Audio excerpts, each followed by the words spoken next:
Emily and Lily are moving into your house next month. My mother said it casually, like she was announcing weekend plans instead of rearranging my life. I stood in the middle of my living room, wrapping plates in newspaper, sealing the last moving boxes. The house echoed with emptiness already. They had no idea.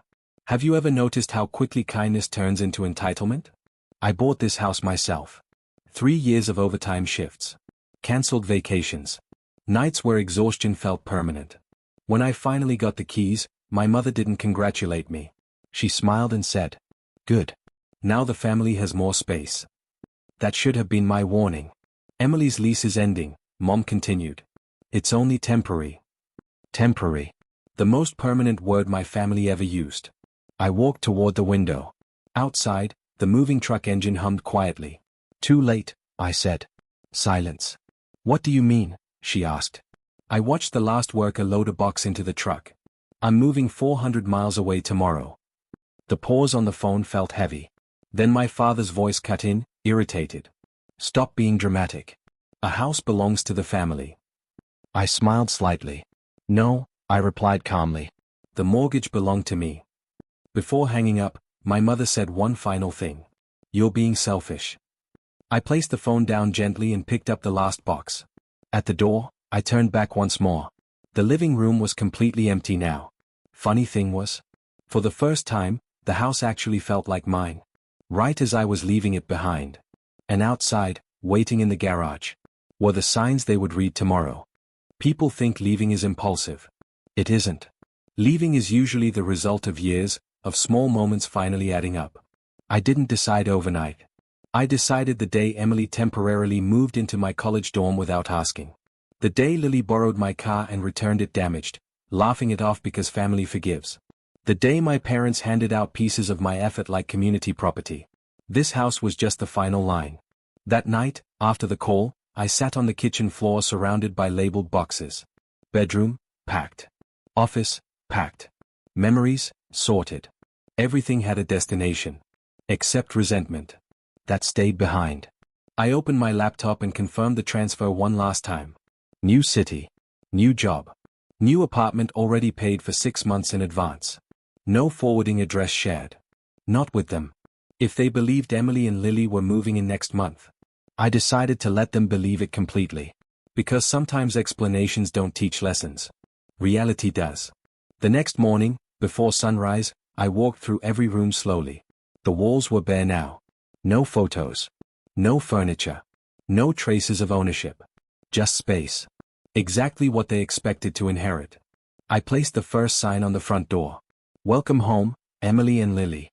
The second sign went in the living room. Utilities cancelled. The third stayed on the kitchen counter beside the keys. House sold. Closing completed yesterday. Technically true. I had finalized everything quietly 2 weeks earlier. By noon, the moving truck pulled away. I didn't look back. But later that evening, my phone exploded with missed calls. Mom. Dad. Emily. Unknown numbers. Voicemails stacked one after another. I let them ring.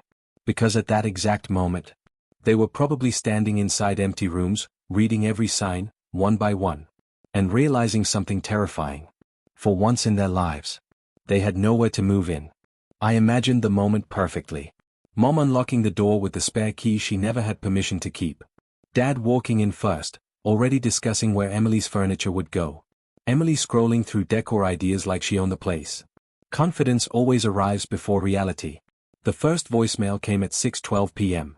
Mom's voice, sharp, confused. Why is the house empty? I didn't answer. Second voicemail. Dad this time, irritation barely hidden. Stop playing games. Call us back immediately. Third voicemail wasn't angry. It was Emily. What do you mean sold? I almost smiled. Because that was the exact moment understanding must have hit them, standing in a silent house that echoed when they spoke. No couch. No dining table. No beds upstairs. Just signs. Later, a neighbor texted me.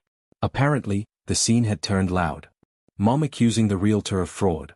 Dad demanding explanations. Emily crying in the driveway while Lily argued on speakerphone. They truly believed the house couldn't exist without them controlling it. They never considered I could simply leave. I finally listened to the longest voicemail. Dad again.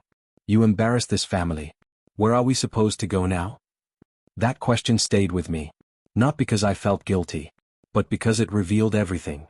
They weren't upset about losing me. They were upset about losing convenience. I replied with one message. The same place I was expected to go when you decided my home wasn't mine anymore. Scene. No response for 10 minutes. Then Mom called again. I declined. Outside my new apartment window, the city lights flickered alive, unfamiliar, distant, peaceful. 400 miles away felt exactly right. For the first time in years, silence didn't feel lonely. It felt earned. But peace has a strange way of provoking people who've lost control. Because the next morning, Dad sent a message that changed everything. We need to talk about something important. This isn't over. And reading that, I realized they still believed this was negotiable. They had no idea what I'd already done next. By the next morning, the reality of the situation began to sink in. Dad tried calling the realtor. Mom called the utility company. Emily texted every family member she thought could fix the problem. No one could. Every door they tried was locked. Every key they had was useless. Every expectation they held evaporated. Even the family lawyer they contacted confirmed the truth. The house was legally sold. There's nothing you can do. The words hit harder than any argument ever could. No yelling. No confrontation. Just facts. Just silence. 4 years, my boundaries had been optional in their eyes. Now, the rules were absolute. I wasn't reacting emotionally. I was calm. I was untouchable. From 400 miles away, I watched their attempts crumble quietly, methodically. By nightfall, the calls slowed. Texts dwindled. Emails stacked up unread. And somewhere in the chaos, they realized. This wasn't about the house. It was about control. And control was no longer theirs to take. 3 days later, they tried one final tactic. A neighbor called me, slightly embarrassed. Apparently, Dad had gone to the driveway with a moving van he rented on his own, expecting to retrieve what was theirs. Mom had driven Emily to the empty house, pointing at walls and windows, insisting it had to be a mistake. I didn't answer any calls. They left messages. We just want to talk. This isn't over. We can fix this, come back. I didn't reply. Because this wasn't about communication. It was about control. And they had none. They tried guilt. They tried negotiation. They tried panic. Nothing worked. Every call, every text, every email was met with silence. By nightfall, they finally stopped. The realization must have hit them slowly, painfully. The house was gone. The opportunity to control it was gone. And their attempts to force the issue had failed. Sometimes the quietest victory is the loudest lesson. And this was mine. By the end of the week, they tried guilt. Mom sent a long email, "We only wanted family time. We thought you'd understand." Dad followed up with a voicemail, "Think about what you're doing. Is this really worth it?" I didn't respond. Because guilt is only powerful when the other person values approval. I didn't. Every attempt bounced off calm planning and clear boundaries. They weren't angry anymore, they were confused, frustrated, helpless. Even their friends noticed. "She's not reacting emotionally," one said. "She's completely untouchable," another confirmed.